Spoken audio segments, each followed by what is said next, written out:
পশ্চিম মেদিনীপুরের চাদরায় শুকনাখালীর জঙ্গল থেকে 30 থেকে 35টি বুনো হাতির একটি বিশাল দল হঠাৎ করেই বেরিয়ে পড়ে।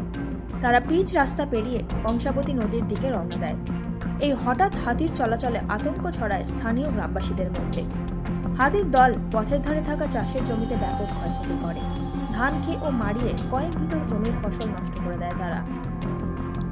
চাষিদের অভিযোগ, এখন ধান পাকার সময়, এমন সময় এই ক্ষয়ক্ষতি বড় ধাক্কা। স্থানীয় বন দফতর ও প্রশাসনকে জানানো হয়েছে পরিস্থিতি নিয়ন্ত্রণে আনার জন্য।